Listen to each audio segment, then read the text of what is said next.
Thank you, Professor John, for that interesting use case of VLC and uh, millimeter wave. Real good practical demonstration.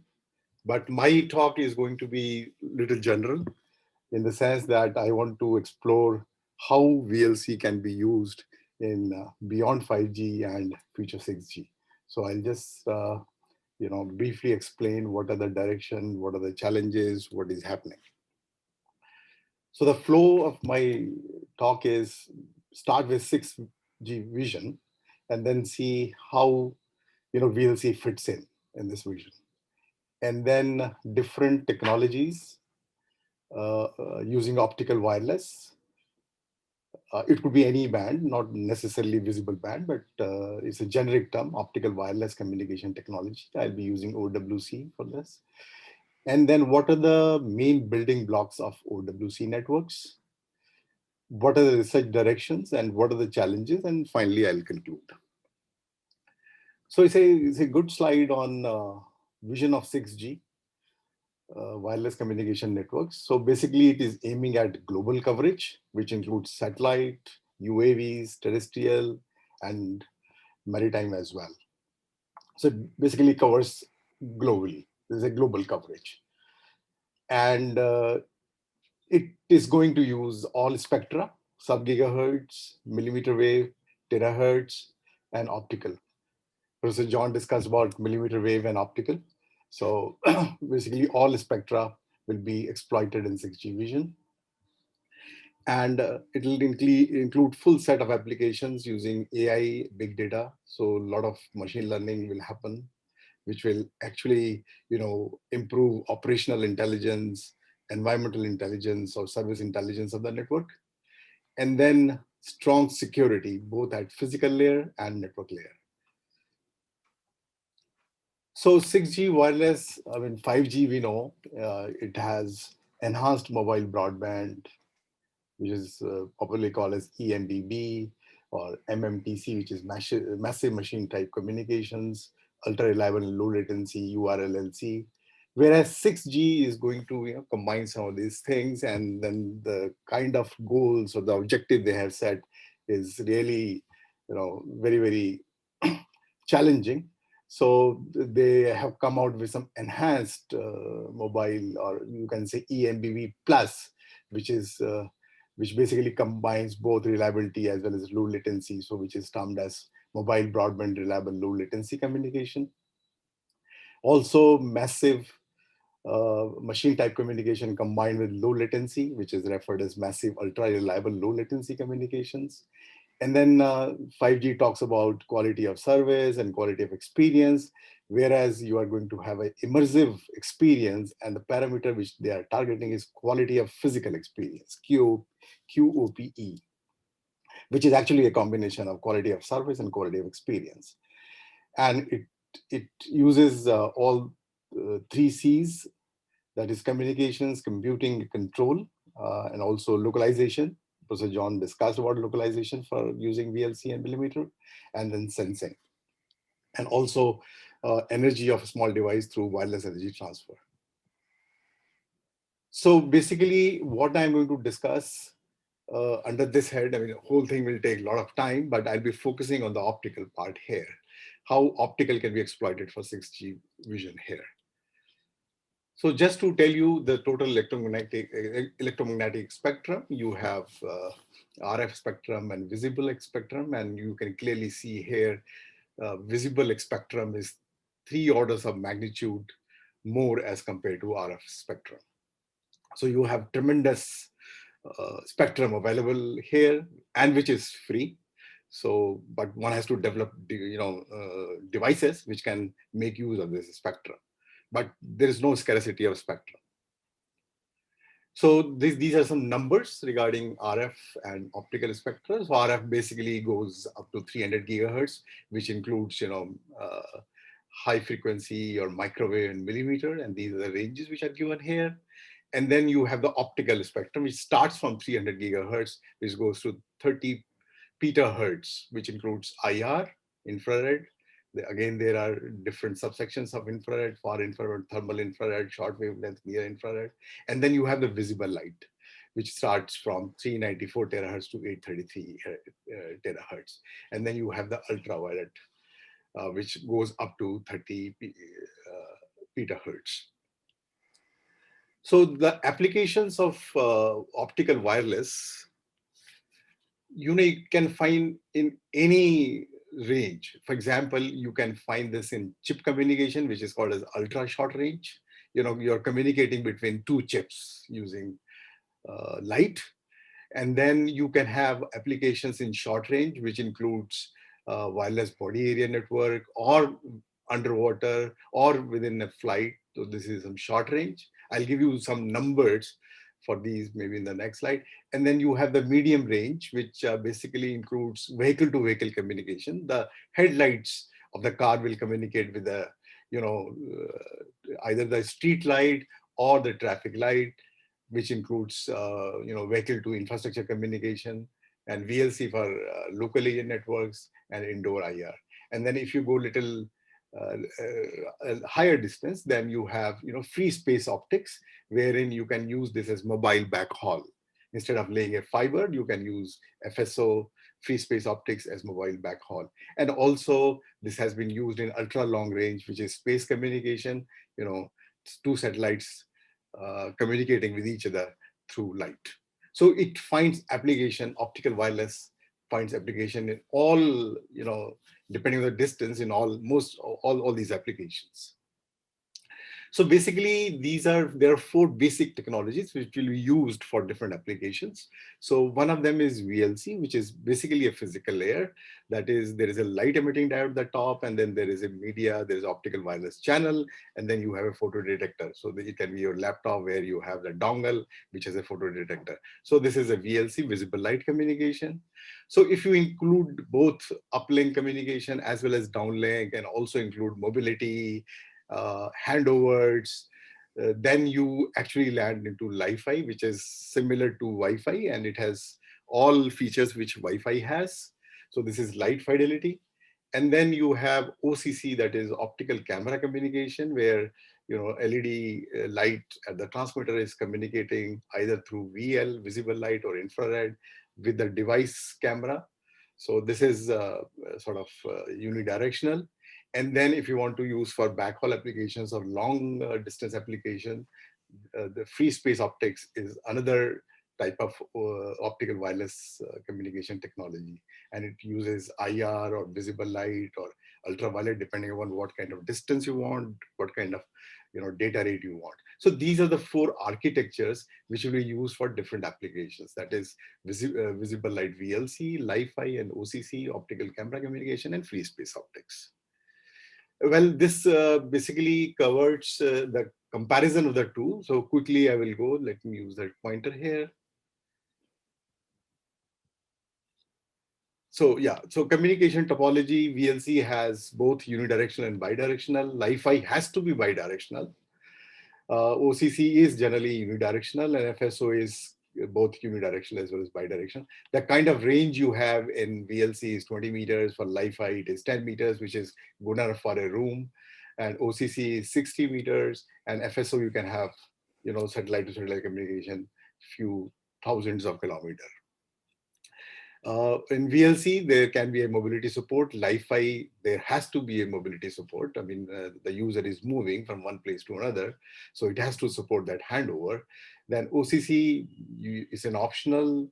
Free space optics is point to point, so there is no mobility there. Environmental effect, VLC indoors, because it's a deterministic channel, nothing happens inside the room. So indoors, it is pretty convenient to have VLC without having any environmental degradation. Whereas in outdoors, when you're using outdoors, because of environmental, the communication will suffer. So one has to, model the channel accordingly and design the system accordingly. Li-Fi, same. Indoors, there is no challenge environmental effect, but outdoor, yes. OCC is again indoor technology. FSO is surely a outdoor technology. So there are again challenges here. The interference level is low in all the cases because it is light communication. It is not going to interfere with any RF or anything like that. And the data rate which has been achieved so far is 10 gigabytes, which is pretty high for a LED light emitting diode, which you have in your house or in your office, or 100 gigabit using laser diode. I mean, if you want to have high data rate, one has to use a different source, which could be a laser diode. Similarly, for Li-Fi similar speeds, OCC, still people have not achieved high, communication, but 55 megabits have been achieved. And FSO, 40 gigabits, a distance of few kilometers has been achieved. Where the security in all the optical wireless technology is very high because the light is contained within the environment and it is generally line of sight, so it's very difficult to tap the light. So it's highly secured communication, which is one of the main requirement of 6G. So this basically tells you the data rate versus distance, which I had explained earlier. So you have low speed short distance, low speed long distance, high speed short distance, high speed long distance. And these are some of the applications here. You have mobile communication or positioning. Underwater is low speed long distance. And then you have medical and security for high speed short distance. And then for indoor, you have ultra high speed short distance. And the private network space, it is actually going beyond 1 kilometer. That is why I've shown here going beyond 1 kilometer. So high speed long distance. So basically it covers all possible combinations of speed and distance. This is a specific case of using optical VLC or optical communication underwater, because ultimately you want to integrate with the maritime environment. So this is just a brief comparison between RF, acoustic, which is currently used, but optical, if you see, in terms of transmission distance, there is issue as compared to acoustics, but attenuation is distance dependent in both the cases, but it is less as in optical. The speed is high of light. Acoustic is very, very slow. Transmit power, you require just few watts for optical. Cost is low because you use normal optical components and for the transmitter and for the receiver. Data rate, which has been proven, is up to gigabits per second. Low antenna size. Latency is in optical is low compared to acoustic and RF. So optical is going to find a very good use case in underwater wireless communication. So this is just a schematic of a feature underwater, light communication network. So these are important to achieve 6G network integration. Underwater is required. So as shown in this figure, interconnection of ocean observation sensors, ultra high speed non-contact data communication among different marine equipment, and functional implementations such as wireless fusion networking of submarine optical cable networks and underwater wireless optical communication all require support from underwater communication technologies. So this is quite important here. So compared with underwater wired communication, underwater wireless communication is desired because it does not require the transmission media and is currently which is currently being implemented by acoustic and RF. And I had told you the example, the advantages which optical will have as compared to RF and acoustic. So the basic building blocks of a OWC network, optical wireless network, I mean, whether you are using it for underwater or you're using it for space or using for terrestrial, indoor or outdoor, you have the basic device and components. Now these device and component depends what is your application. Then you have the optical front end, which is the transmitter and the receiver part. And then the channel modeling part. I mean, channel modeling, for example, in underwater or space or outdoor, they're all different. So channel modeling is another building block. And then data transmission techniques, what kind of data what kind of modulation you are using. And then there are many users, for example, inside the room. So what kind of MAC protocol you are using. And then you have, light coming from different sources. How do you handle the interference part and how do you support the mobility? And then finally the networking protocols. So just a few,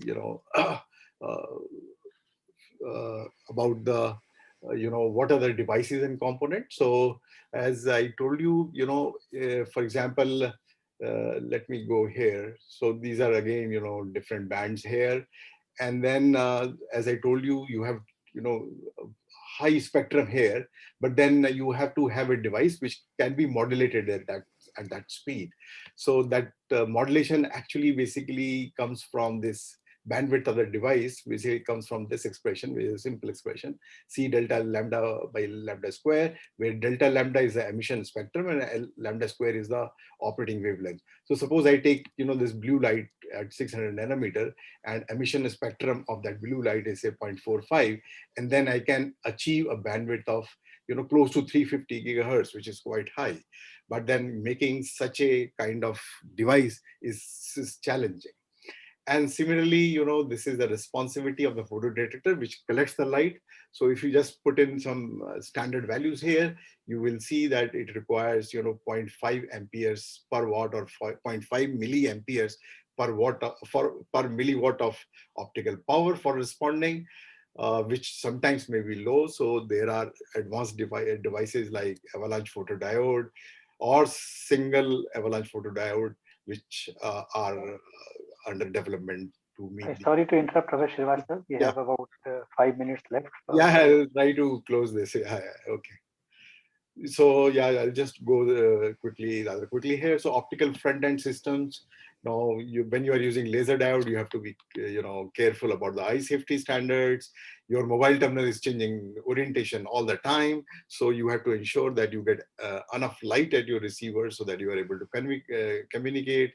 The large area detector, if you use, it will be limited in frequency, because large area means you want more power to be collected. So you use concentrators. And then in order to increase diversity, one is required to use, angular diversity transmitters and receivers. Channel models, there are a lot of challenges here. You have multipath propagation in visible light communication. So you have to clearly understand what is line of sight, what is non-line of sight component. There'll be temporal spread, which will lead into intersymbol interference. And then reflective of the material, which is a function of wavelength. So what kind of material you have, which are the surfaces inside the room, and then whether you are employing this in a in a room or in a factory, or that kind of scenario. So accordingly, you have to model your channel. Data transmission technique, normally people use intensity modulation for this thing, but nowadays they are shifting to coherent because it gives you additional advantage, but the cost of complexity. And then on-off keying is the normal trend for low data rate, but if you want to increase high data rate, one has to go for OFDM. So a lot of research is happening using OFDM for optical communication. Then, carrier-less amplitude phase modulation. There's another modulation which basically has OK on-off keying, but at the same time, has high spectral efficiency, but at the same time has intensity modulation. And then one exploits special dimension in terms of having MIMO systems and number of wavelengths which can be multiplexed to give you high data rate. So this is combination of microcells and RF small cells. So if you have one additional layer of optical cells, so the data can be offloaded to these optical cells, which are called as attocells, and you are able to increase the overall throughput of the system, having one more layer of cell, which is actually optical, and where attocells is very, very small. So you can have reuse of frequency spectrum and thereby increasing the throughput and coverage. So this is medium access protocol. So these are the parameters one has to study. There can be different type of configurations, peer-to-peer, star, and broadcast. So one has to maximize throughput, all this packet delivery probability, and node active time.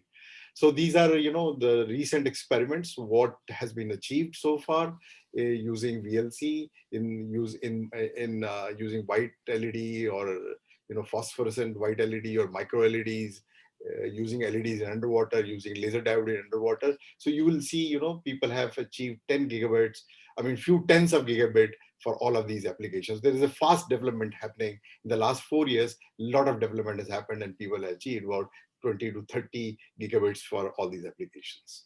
So these are the material and devices which you require if you want to go to high speed and want to meet 6G visions. So these are special LEDs.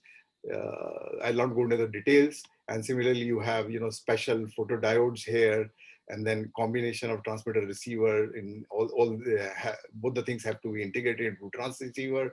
And once the research gets, goes to, the limit, then people will start to probably working, in switches and multi-mux and demux for VLC applications or modulator, all in optical domain.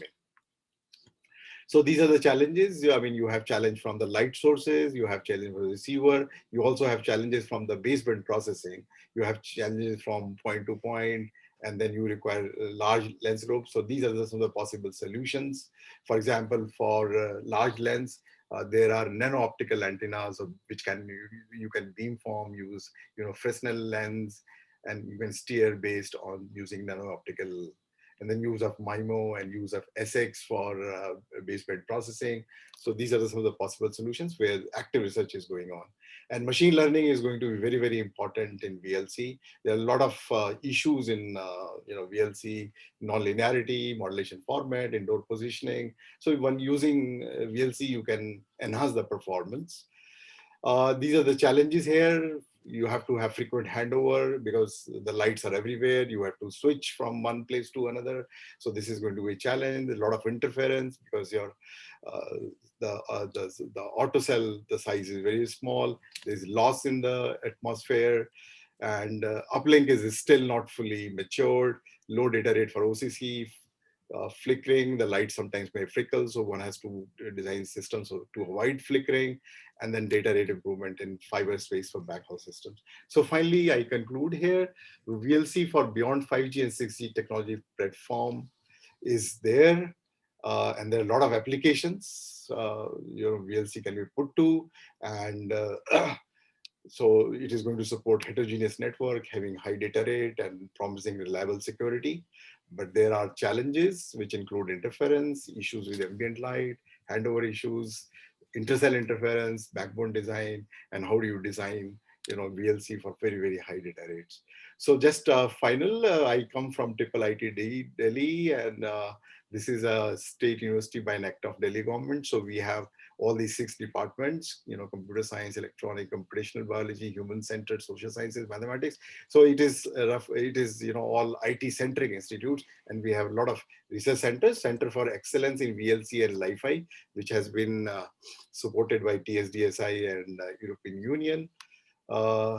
These are the areas of research happening in IIIT Delhi, and most of them are related to VLC, which includes vehicle-to-vehicle, indoor communication, Wi-Fi coexistence, and some fiber-based stuff like fiber wireless architecture, elastic optical networks. And this is the Center of Excellence in VLC and Wi-Fi, which is recently started. And the activities which we are going to do under this Center of Excellence is workshop, training programs, invited talks from you experts, and collaborative visits within Center of Excellence and you partners, attending standards committee meetings, development of massive online courses, product hackathon, and ultimately contributing to the standards. That's the ultimate goal. So that we want to play a very active role in contributing to the standards of VLC of this Li-Fi.